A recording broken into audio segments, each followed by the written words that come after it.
कशा पद्धतीची भावना व्यक्त करताय? नुकतेच निवडून आलेला आहात आणि आज वर्धापन दिन आहे. वर्धापन दिन आहे. माझा खासदार म्हणून हा पहिला वर्धापन दिन आहे. त्याचबद्दल मनस्वी आनंद आहे. आणि मी वर्धापन दिन शिवसेनेचे बरेच पाहिलेले आहेत. मी आमदार होतो तेव्हा 50वा वर्धापन दिन मी पाहिलेला आहे. तो उत्साह पाहिलेला आहे. आज 58 आहे. त्याच उत्साहाने त्याच नात्याने आम्ही इथं आलेलो आहोत. नाशिकची लढाई सोपी नव्हती. विद्यमान खासदारांचा पराभव करून जिंकून येणं फार मोठं आव्हान होतं, मात्र तरीसुद्धा तुम्ही ती लढाई जिंकलेला आहात.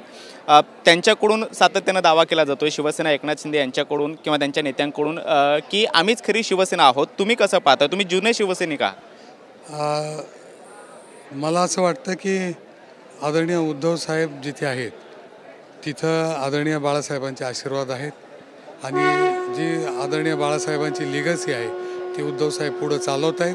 शिवसेना ही खरी कोणती आहे ही जनता ही दाखवणार आहे, दाखवलं आहे. आणि उद्या होणाऱ्या विधानसभेच्या निवडणुकीत याच्या पुढची पायरी आम्ही गाठू. लोकसभा तर पार पडली, आता विधानसभा समोर आहे. विधानसभेचं कशा पद्धतीनं आव्हान तुम्ही लढवणार आहात किंवा कशा पद्धतीची तयारी नाशिकमध्ये खास करून तुम्ही करणार? नाही, आम्ही महाविकास आघाडी या नात्याने जे आदेश आदरणीय उद्धव साहेब देतील त्याप्रमाणे आम्ही काम करणार आहोत. आणि आमचे जास्तीत जास्त आमदार कसे निवडून येतील याची काळजी आम्ही सर्वजण घेणार आहोत. ठिकाणी शिवसेनेचा 58वा वर्धापन दिन साजरा होतो आहे. तुम्ही एक शिवसैनिक म्हणून कशा पद्धतीची भावना व्यक्त करताय? कारण ते सुद्धा तुमचे सहकारी होते, मात्र आता त्या ठिकाणी वर्धापन दिन साजरा करतायत.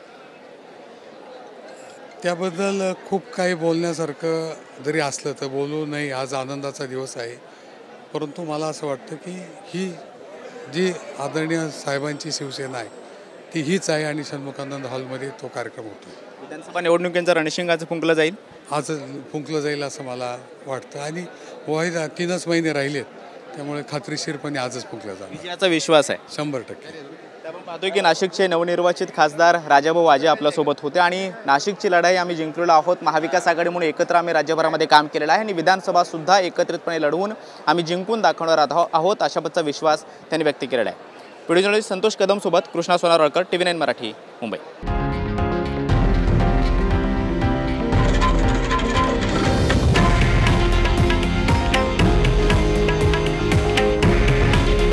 हे आहे देशातील नंबर 1 न्यूज नेटवर्क आणि आपण पाहत आहात TV9 मराठी.